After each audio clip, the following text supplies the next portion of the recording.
रामपुर नाम के गांव में राजम्मा नाम की एक महिला रहती थी। गीता, भवानी और दुर्गा नाम की उसकी 3 बहुएं थीं। सास और 3 बहुओं ने कभी भी अपने गांव से बाहर कदम नहीं रखा था। वो टीवी के बारे में कि वो क्या बला है ये भी नहीं जानती थी। एक दिन राजम्मा के एक दूर के भाई उनके घर आए। उन्हें आया देखकर राजम्मा, भैया आप कब आए? आपको देखे हुए मुझे कितना समय हो गया। घर पर सब कुशल मंगल तो है ना? हाँ भैया। उसने इस तरह कई सवाल कर डाले। घर में सब ठीक है। तुम्हारे बेटे बहू कहाँ हैं? दिखाई नहीं दे रहे हैं राजम्मा बहन। हाँ, वे सब बाहर गए हैं। आपके आने का क्या वजह हुआ? यहाँ आने का कारण? अरे मैं तो बिल्कुल भूल ही गया। मेरे बेटे की शादी तय हो गई है। अगले महीने होगी शादी। आप सभी को शादी में जरूर आना है। हाँ। जब उसने ऐसे कहा तो राजम्मा बड़ी खुश हो गई। राकेश की शादी है क्या? मैंने तो उसे तब देखा था जब बच्चा था। कहाँ है शादी? तुम्हारे नगर में ही? नहीं, हमने एक फंक्शन हॉल किराए पर लिया है। उसी में शादी की व्यवस्था करेंगे। आप जरूर आइए, अच्छी व्यवस्था होगी बहुत। हाँ। राजम्मा को ये सुनकर बहुत खुशी हुई कि शादी शहर में है। उसने सोचा कि शहर जाने का ये बड़ा अच्छा मौका है।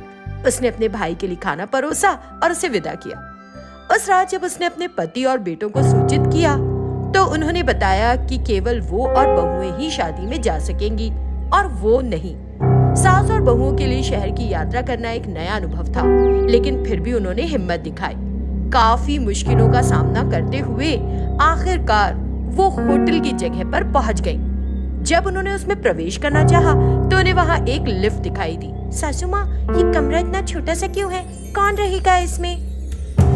तभी भवानी आगे आई और रुको मैं देखूं जरा। तो वो लिफ्ट में चढ़ गई और उसके चढ़ते ही लिफ्ट बंद होकर तुरंत ऊपर चली गई। भवानी बहुत घबरा गई। उसे कुछ समझ नहीं आ रहा था। अरे मुझे बचाओ, कोई मुझे ऊपर लेकर जा रहा है। कहाँ हो तुम लोग? सासू माँ! वो चिल्लाने लगी। लिफ्ट ऊपर नीचे होती रही और आखिर फिर से ग्राउंड फ्लोर पर पहुंच गई। भवानी की चीखें सुनकर वो सब घबराई हुई थी। कुछ देर बाद जैसे कि कुछ हुआ ही ना हो, भवानी लिफ्ट से निकलकर अपनी सास के पास आई। पाल बच के ऊपर चली गई थी। वे सब लिफ्ट में चढ़कर ऊपर पहुंच गईं। दुर्गा को प्यास लग रही थी। उसने इधर उधर देखा तो उसे एक फाउंटेन दिखा। उसने सोचा कि उनके गांव के जैसा ही कोई छोटा सा कुआं है और वहां जाकर उस पानी को पीने लगी।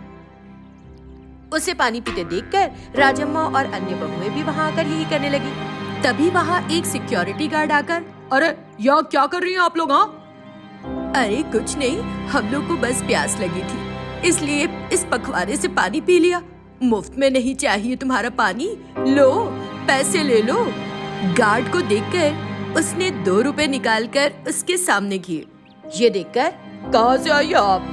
पता नहीं क्या चाहती हैं। चारों मिलकर दिमाग खा रही है मेरा। हाँ नहीं तो।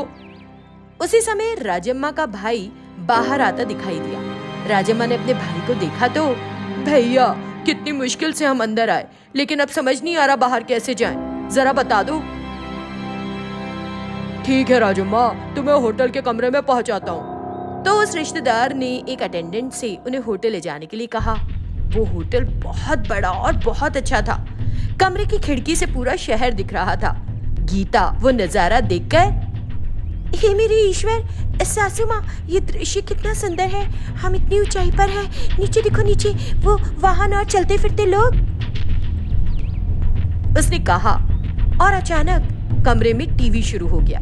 उस पर तस्वीरें देखकर सास बहू सभी डर गईं। हे भगवान, यहाँ कोई राक्षस है। राक्षस, हमारी मदद करो। इसके बाद सभी ने टीवी को नीचे खींच लिया और उसे लातों से पीटना शुरू कर दिया। उनके कमरे से आवाजें सुनकर होटल के कर्मचारी वहां आ गए। उनकी हालत देखकर, अरे क्या हुआ तुम सबको? तुमने टीवी क्यों तोड़ डाला यहाँ का? फिर उसने उसे टीवी के बारे में बताया और ये कि इसका क्या काम होता है। राजम्मा समझ गई कि ये कोई राक्षस नहीं है बल्कि एक यंत्र है। कुछ नहीं भाई, अपने आप गिर गया। हम तो घबरा गई इसलिए चिल्लाने लगी थी। ये बहाना बनाकर उसने उन्हें बाहर भेज दिया और सभी बहुओं को कहा कि कमरे में बहुत ध्यान से रहें। तभी भवानी हाथ मुंह धोने वॉशरूम में गई और बहुत कोशिश की नल को शुरू कर सके, और ये करते हुए जोर लगाने पर निकलकर उसके हाथ में ही नल आ गया और पानी तेज धार में बहने लगा। ये देखकर सास ने बड़ी मुश्किल से उस पर कपड़ा ठूंसकर बंद किया। इस तरह वे उस कमरे में संघर्ष करती रही और शादी संपन्न होते ही अपने गांव के लिए बस में चढ़ गई। शहर के तौर तरीकों से ईश्वर बचाए। हाँ सासू माँ। और वे सब अपने गांव वापस चली गई। शिवरामपुर नाम के गांव में चंचला और तिरुपति नाम के एक दंपत्ति रहते थे। उनके 3 बेटे थे, रामू, संदीप और चरण। चंचला को शुरू से ही पैसों के लिए पागलपन था, इसलिए वो हमेशा सोचती थी कि वो जिन लड़कियों से अपने बेटों की शादी करेगी उनके परिवार से खूब सारा दहेज लेगी। काफी समय से वो अपने बेटों के लिए रिश्ते ढूंढ रही थी। एक दिन उनके घर एक मैरिज ब्रोकर आए। उन्हें देखकर चंचला बड़ी खुश हुई और बोली, अरे पंडित जी, बहुत दिनों बाद आपने हमारे घर की ओर रुख किया।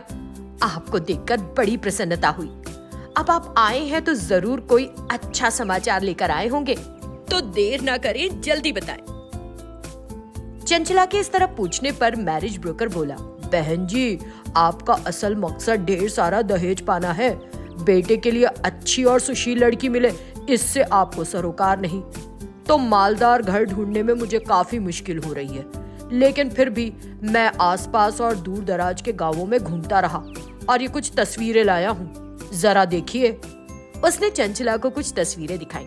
चंचला ने 2-3 तस्वीरें उठाई और उनमें से 2 को दिखाकर बोली, भैया, इसमें से जो सबसे ज्यादा मालदार घर से हो और ज्यादा दहेज दे उसे फिक्स कर दो। जी, आपके लिए तो ये ठीक है, लेकिन कम से कम अपने बेटों को तो ये तस्वीरें दिखा दीजिए। उनकी सहमति भी तो जरूरी है ना मैडम। इसकी कोई जरूरत नहीं है। मैंने आपसे जो बात की, आप उस हिसाब से रिश्ता तय कीजिए। अपने बेटों को मैं मना लूंगी। उसने ये कहकर मैरिज ब्रोकर को विदा कर दिया। फिर चंचला ने बुलाया अपने 3 बेटों को और उन्हें रिश्तों के बारे में बताया जो मैरिज ब्रोकर लेकर आया था। राम और संदीप अपनी माँ की बात पर सहमत हो गए, लेकिन चरण ने मना किया। माँ, मुझे इसमें से कोई रिश्ता पसंद नहीं। मैं अपनी पसंद से शादी करूंगा। एक लड़की है जिससे मैं प्यार करता हूँ, आपको अच्छा लगे या नहीं। उसने दृढ़ता से अपनी माँ से कहा। चरण के ऐसे कहने पर चंचला को शौक लगा। उसे समझ नहीं आया कि वो क्या कहे। फिर उसने उसे मनाने के लिए कुछ यूं कहा, मेरी बात तो सुन चरण, ये बता कि जिस लड़की से तू प्यार करता है उसकी जमीन जायदाद कितनी है? क्या उसके पास कम से कम उतनी संपत्ति है जो हमारे घर के नौकरों को हो? तुम जो भी कहो माँ, शादी मैं अपनी पसंद की लड़की से करूंगा। चरण ने साफ शब्दों में मना कर दिया। कोई और रास्ता न होने पर चंचला ने चरण की शादी उसकी पसंद की लड़की दिव्या से करा दी, जिससे वो बहुत प्यार करता था, लेकिन रवैया खराब रखा। बाकी दोनों बेटों की पत्नियों से वो एक अच्छे सास की तरह व्यवहार करती, लेकिन दिव्या को एक तरह से घर की नौकरानी बना रखा था। दिव्या ने इस बात का कभी बुरा नहीं माना कि उसकी सास किस तरह भेदभाव करती है। तुमसे जिस तरह मेरी माँ व्यवहार करती है उसके लिए मैं माफी मांगता हूँ। तुम्हें जो चाहिए मुझे बताओ, मैं ला दिया करूंगा, चरण ने दिव्या से कहा। तब दिव्या बोली, अरे तुम ऐसे क्यों बोल रहे हो? मैं तुम्हें तुम्हारी माँ से कभी अलग नहीं करूंगी। आगे से ऐसी बातें नहीं कहना। वो आज नहीं तो कल जरूर बदलेंगी। मुझे पूरा विश्वास है अपने ऊपर, दिव्या ने चरण से कहा। उसकी बात सुनकर चरण को सुकून मिला। एक दिन की बात है, दिव्या को तेज बुखार था, इसलिए वो सो रही थी। चंचला सुबह उठी तो देखा कि घर का सारा काम यूं ही पड़ा हुआ है।